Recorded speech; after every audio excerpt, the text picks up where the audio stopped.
శుభోదయం. జీవనజ్యోతి కార్యక్రమానికి స్వాగతం.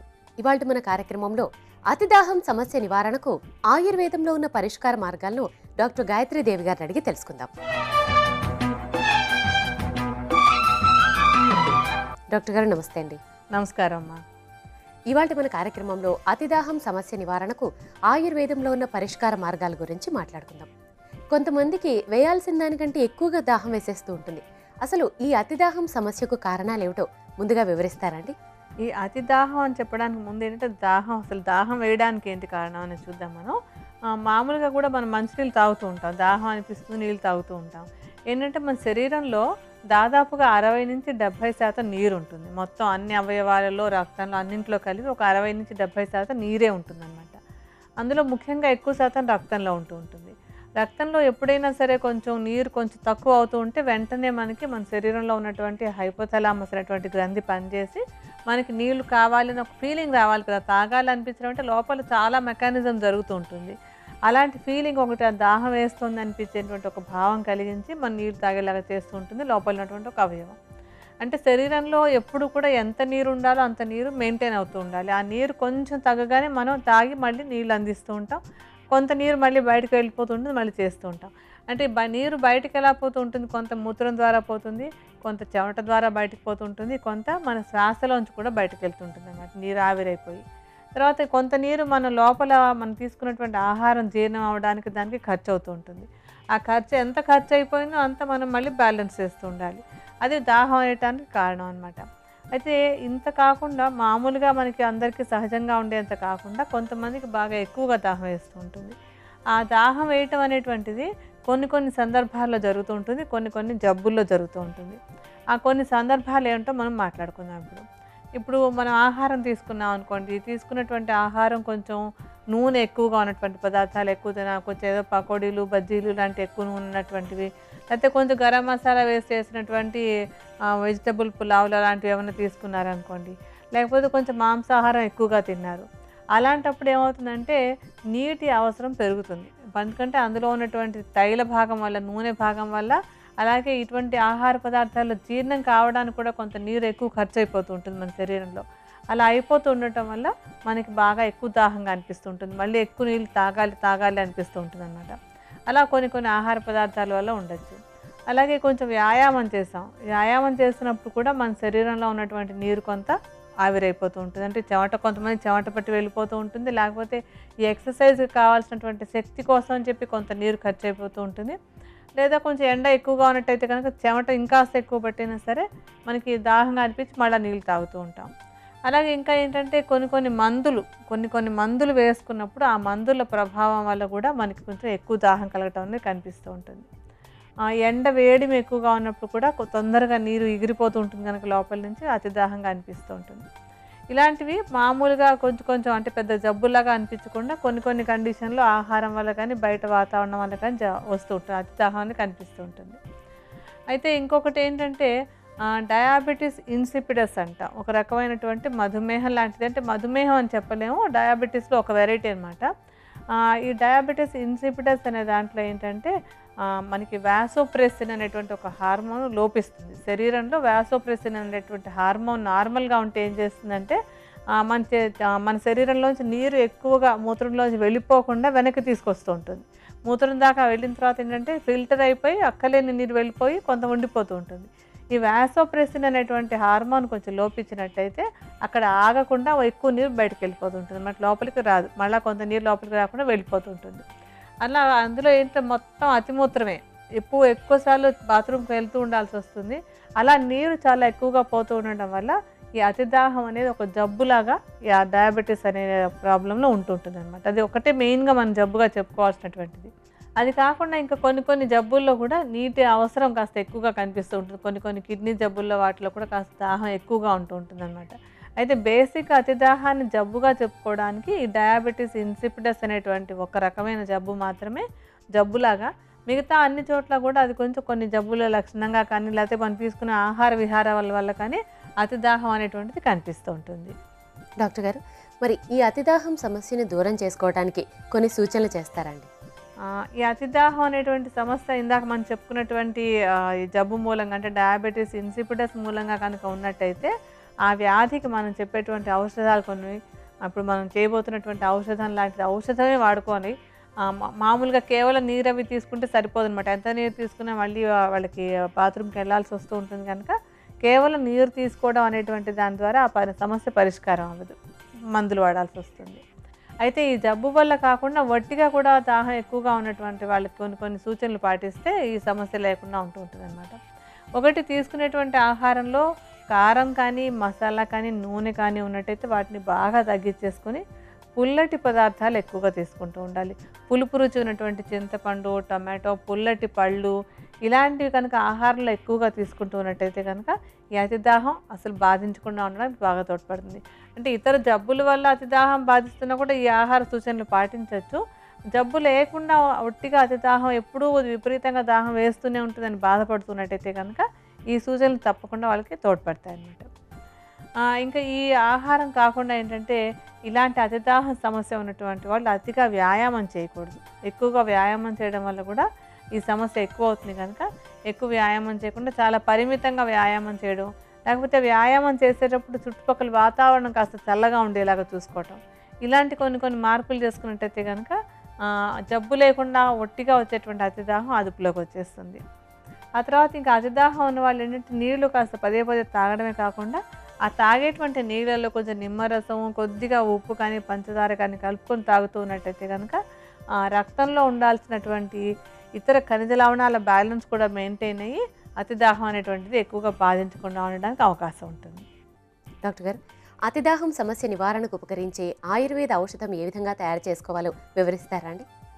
ఈ సమస్య నివారణ కోసం మనం తయారు చేసుకునేటువంటి ఔషధంలో మనం మొట్టమొదట వేప చెట్టు బెరడు తీసుకుందాం.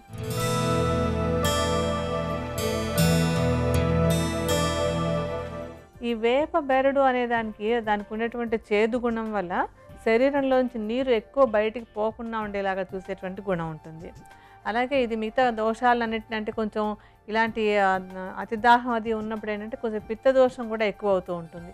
దాన్ని అదుపులో పెట్టడానికి కూడా ఈ చేదు రుచి ఉన్నటువంటి ఈ వేప బెరడు బాగా ఉపయోగపడుతుంది. వేప చెక్కను శుభ్రం చేసేసుకుని దాన్ని చూర్ణంలాగా చేసుకుని దాన్ని ఒక 30 గ్రాముల పరిమాణంలో తీసుకోండి. ఇప్పుడు మీకు ఔషధం తయారు చూపించడానికి కొంచెం వేప చూర్ణాన్ని నేను కూడా పక్కన పెట్టిస్తాను.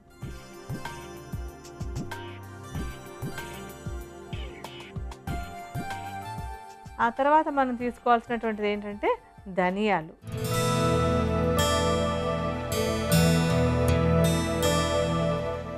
ధనియాలు బాగా చలవ చేసేటువంటి మూలిక అనమాట. చలవ చేసే మూలికలు అన్నీ కూడా శరీరంలోంచి నీరు బయటకు పోకుండా చేసేటువంటి లక్షణాన్ని కలిగి ఉంటాయి. అంటే ఎప్పుడైతే నీరు శరీరంలోంచి బయటికి పోవట్లేదో అప్పుడు అతిదాహం అనేటువంటి సమస్య రాకుండా ఉండడానికి ఇది ముందుగానే ఉపయోగపడుతుంది అనమాట. ఈ ధనియాలను కూడా కొంచెం వేయించేసి అంటే మూకుట్లో కొద్దిగా వేయించి చూర్ణంలా చేసుకోండి. ఈ చూర్ణాన్ని కూడా 30 గ్రాముల పరిమాణంలోనే తీసుకోండి. ఇప్పుడు నేను కొంచెం ధనియాల చూర్ణాన్ని ఇందాకటి వేప చూర్ణంతో కలుపుతాను.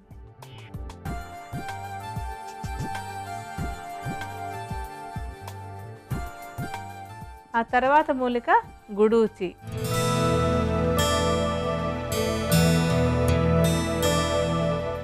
ఈ గుడూచినే తిప్పతీగ అని కూడా అంటూ ఉంటాం కదా. గుడూచి కూడా చాలా చేదుగా ఉండేటువంటి మూలిక. అలాగే ఇది చాలా చలవ చేసేటువంటి మూలిక కూడాను. చలవ చేసే మూలికలన్నీ కూడా లోపల నీటిని మనకి అంటే నీటిని బయటకు పోకుండా ఆపేటువంటి గుణం కలిగి ఉంటాయి. అలాగే నీరు ఎక్కువగా ఎండిపోకుండా ఉండేలాగా కూడా చేస్తాయి అన్నమాట. అంటే మన శరీరంలో ఉన్నటువంటి నీరు ఎక్కువగా బయటికి పోకుండా మెయింటైన్ అయ్యేలాగా చేసేటువంటి గుణం ఈ తిప్పతీగ కూడా ఉంటుంది. తిప్పతీగ చూర్ణాన్ని కూడా 30 గ్రాముల పరిమాణంలోనే తీసుకోండి. ఇప్పుడు కొంచెం చూర్ణాన్ని తీసి నేను కూడా పక్కన పెట్టి ఉంచుతాను.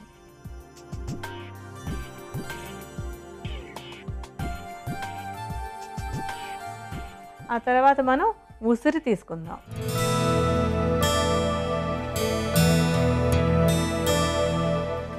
ఉసిరి కూడా శరీరంలో ఉన్నటువంటి నీరు బయటకు పోకుండా ఉండేలాగా చేసేటువంటి మూలికే. ఉసిరిలో ఉన్నటువంటి పులుపు రుచి ఇందాక కూడా మనం చెప్పుకున్నాం. పులుపు రుచి ఉన్నటువంటి ఆహార పదార్థాలు తీసుకుంటే తొందరగా అతిదాహ సమస్య రాదు అని చెప్పని ఈ పుల్లటి రుచి ఉన్నటువంటి ఈ ఉసిరికి శరీరంలో ఉన్నటువంటి నీరు బయటకు పోకుండా ఉంచేటటువంటి గుణం ఉంది. అలాగే అవసరమైనటువంటి నీటి శాతం కావాల్సి వస్తే కనుక దాన్ని పుట్టించేటువంటి గుణం కూడా ఈ ఉసిరిలో బాగా ఉంటుందన్నమాట. ఆ ఉసిరి పెచ్చులు, ఎండబెట్టినటువంటి ఉసిరి పెచ్చులను చూర్ణంలాగా చేసేసుకుని దీన్ని కూడా 30 గ్రాముల పరిమాణంలోనే తీసుకోండి. ఇప్పుడు కొంచెం ఉసిరి చూర్ణాన్ని కూడా పక్కన పెట్టి ఉంచుతాను.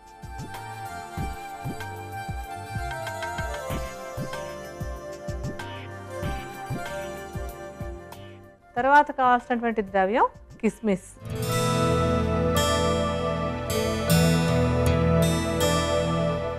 కిస్మిస్ అనేటువంటిది అతిదాహాన్ని తగ్గించడంలో చాలా బాగా ఉపయోగపడుతుంది. అందులో ఉన్నటువంటి తీపి రుచి వల్ల, అలాగే అందులో ఉండేటువంటి కొన్ని ఖనిజ లవణాల వల్ల కూడా అతిదాహం అనేది లేకుండా ఉండేలాగా ఈ కిస్మిస్ పళ్ళు బాగా ఉపయోగపడతాయి.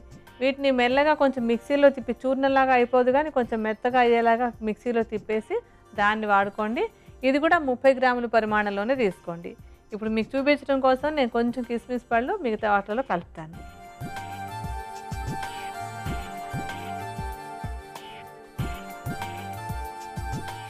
ఆ తర్వాత మనకు కావాల్సినటువంటిది చందనం.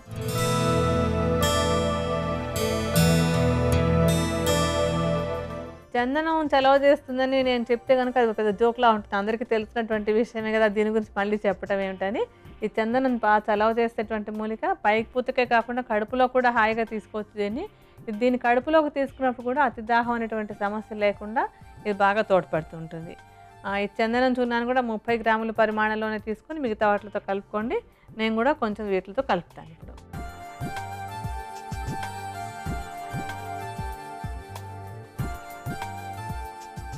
మనకు కావాల్సినటువంటి ఆఖరి మూలిక సొంఠి.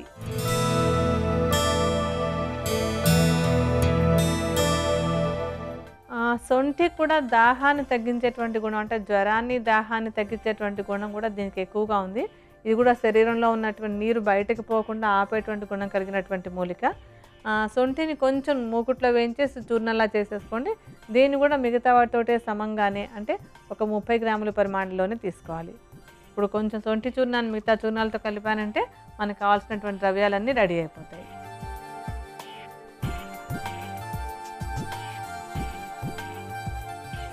సో మనకి ఇప్పుడు కావాల్సినటువంటి ద్రవ్యాలన్నీ రెడీ అయ్యాయి. వీటన్నింటిని బాగా కలుపుకుందాం.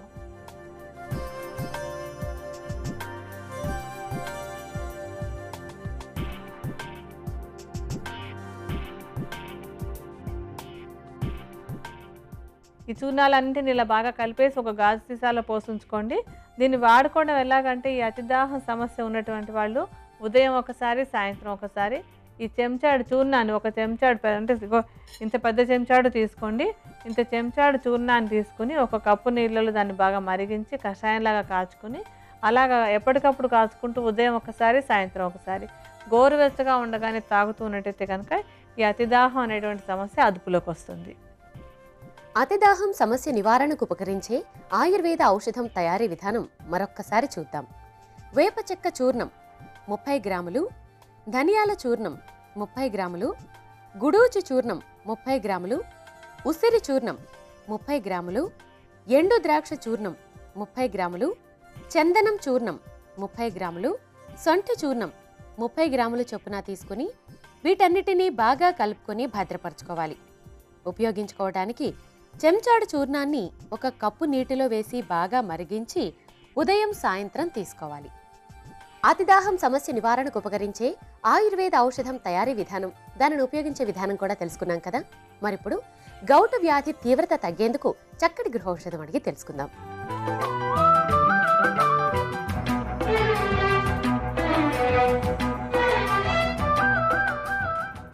డాక్టర్ గారు, గౌటు వ్యాధి తీవ్రత తగ్గేందుకు చక్కటి గృహౌషధాన్ని తెలియజేస్తారా అండి? గౌటు వ్యాధి తీవ్రత తగ్గడానికి వేపాకులు, తర్వాత చేదు పొట్లాకులు, ఈ రెండు బాగా ఉపయోగపడతాయి. దీనికి ఏం చేయాలంటే, వేపాకుల్ని, చేదు పొట్లాకుల్ని కూడా కొంచెం చిన్న చిన్న ముక్కలుగా తరిగేసుకున్నట్టు కానీ, కొంచెం కొద్దిగా దంచి కానీ దాంట్లో ఒక గ్లాస్ నీళ్లు పోసుకొని కషాయంలాగా కాచుకొని, ఆ కషాయాన్ని ఉదయం ఒకసారి, సాయంత్రం ఒకసారి 2 పూట్ల తీసుకున్నట్టయితే కనుక తప్పనిసరిగా గౌటు వ్యాధి తీవ్రత బాగా తగ్గుతుంది. అతిదాహం సమస్య నివారణకు ఉపకరించే యోగా ప్రక్రియలను భారత యోగరత్న బిరుదాంకితులు శ్రీ దండు సత్యనారాయణరాజు గారు చేసి చూపిస్తారు. మనము చూద్దాం.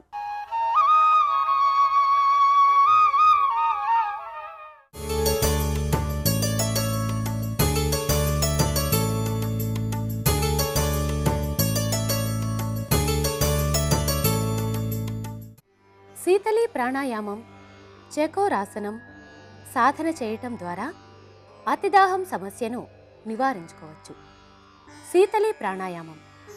ఈ ప్రాణాయామం సాధన చేయడానికి ముందుగా పద్మాసనం లేదా సుఖాసనంలో సౌకర్యవంతంగా కూర్చోవాలి.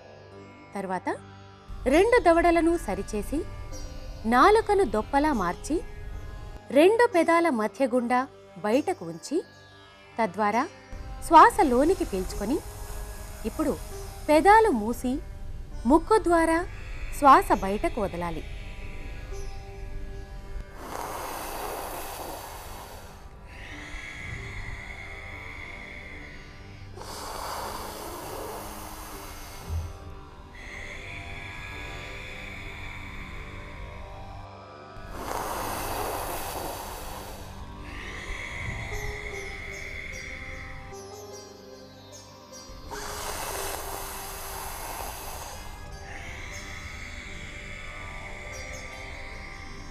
ఇలా ఈ ప్రాణాయామం రోజు 5 నుండి 8 నిమిషాల పాటు సాధన చేయవచ్చు. రెండవ ప్రక్రియ చకోరాసనం. ఈ ఆసనం సాధన చేయడానికి ముందుగా కాళ్ళు రెండింటినీ ముందుకు చాచి కూర్చోవాలి. తర్వాత ఎడమ కాలును 2 చేతుల సహాయంతో పైకెత్తుతూ తల మీదుగా మెడపై ఉంచి చేతులు రెండింటినీ నేలపై దృఢంగా ఆంచి శరీరాన్ని ఎత్తగలిగినంతగా పైకి ఎత్తి ఉంచాలి. శ్వాస సాధారణంగానే తీసుకోవాలి.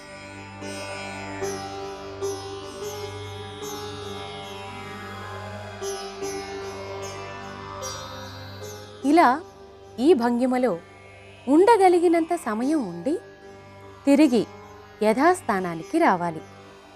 తర్వాత రెండవ కాలు. కుడి కాలును 2 చేతుల సహాయంతో పైకెత్తుతూ మెడపై ఉంచి ఇప్పుడు చేతుల్ని నేలపై దృఢంగా ఆంచి శరీరాన్ని కొద్దిగా పైకెత్తి ఉంచాలి. ఇప్పుడు కూడా శ్వాస సాధారణంగానే తీసుకోవాలి.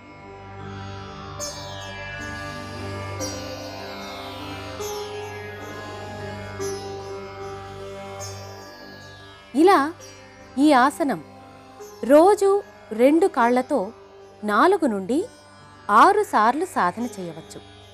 ఇలా ఈ భంగిమలో కూడా ఉండగలిగినంత సమయం ఉండి తిరిగి యథాస్థానానికి రావాలి. ఈ విధంగా శీతలీ ప్రాణాయామం, చకోరాసనం సాధన చేయటం ద్వారా శరీరంలోని సప్తచక్రాలు ఉత్తేజితమై లాలాజల గ్రంథులు ఆరోగ్యవంతమై అతిదాహం సమస్య నివారించబడుతుంది. ఈ ప్రక్రియల తర్వాత ధ్యానం, ప్రాణాయామం చేసి అమృత తుల్యాసనం వేయటం ద్వారా శరీరంలోని అన్ని అవయవాలకు విశ్రాంతి దొరుకుతుంది. అతిదాహం సమస్య నివారణకు ఉపకరించే యోగా ప్రక్రియలేమిటో తెలుసుకున్నాం కదా. మరిప్పుడు సంతానలేమి సమస్య నివారణకు చక్కటి చిట్కా అడిగి తెలుసుకుందాం.